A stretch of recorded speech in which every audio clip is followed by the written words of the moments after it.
የታመመ ውሻ እና የጥቅመኛ ሰው ባህሪ። ውሻ ጤነኛ ሳለ ከቤት እንስሳት አንዱ የሆነው የውሻ አገልግሎትና ጥቅም እጅግ ከፍተኛ ነው። አንደኛ፣ ሁሉም ሲንከራተቱሎ ወደ ማረፊያው ሲሰበሰብ፣ ውሻ ግን ሃብሎ እንደገና ስራውን ይጀምራል።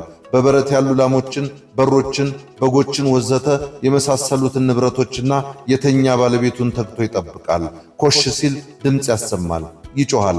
የባለቤቱ ገዳይ ጠላትም ከመጣ ለባለቤቱ ራሱን አሳልፎ ይሰጣል፣ ባለቤቱን ያድናል።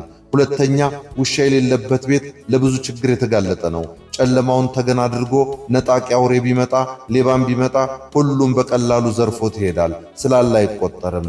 ለንብረቱ መኖር መሰረቱ ውሻው ነው።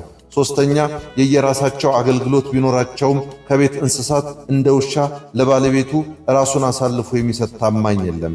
ሰው ለሰው ከሚሰጠው አገልግሎት በላይ አገልግሎት ይሰጣል። ወንድም ወንድሙን ከሚጠብቀው በላይ ይጠብቃል። ባለቤት ንብረቱን ከሚጠብቀው በላይ ንብረት ይጠብቃል። በዚህ ያልጠቀስኳቸው ብዙ አይነት አገልግሎት ይሰጣል። የታመመው ውሻ ባህሪ ደግሞ እንመልከት። የታመመው ውሻ ያገለግለውን ያህል ጉዳቱ የከፋ፣ ስራው ያገኘውን መንከስ ይሆናል።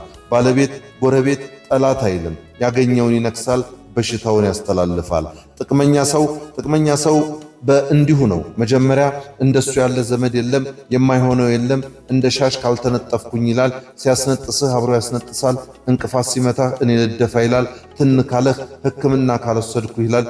የማይሆነውን ጠይቁኝ።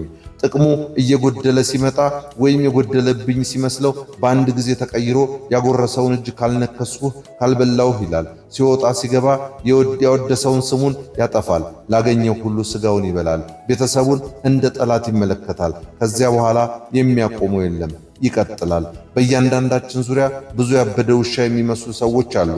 እግዚአብሔር ከነዚህ ጠብቀን። እነዚህ ሰዎች መጨረሻና ዕጣፋንታ ምን እንደሚመስል ሐዋርያው እንዲህ ጽፎታል። ራእይ 22:14-15 እንደተጻፈው ውሻዎችና አስማተኞች፣ ሴሰኛዎችም፣ ነፍሰ ገዳዮችም፣ ጣዖትም የሚያመልኩት ውሸትንም የሚወዱና የሚያደርጉ ሁሉ በውጭ አሉ በማለት ዕጣፈንታቸውን ይነገራል። መድኃኔ ዓለም እንዲህ አይነት ሰው ከመሆን ይሰውረን። አባ ገብረ ማርያም እንዳዘጋጁት፣ በለጠ እሸቴ ዘሀገረ ኢትዮጵያ እንዳቀረበው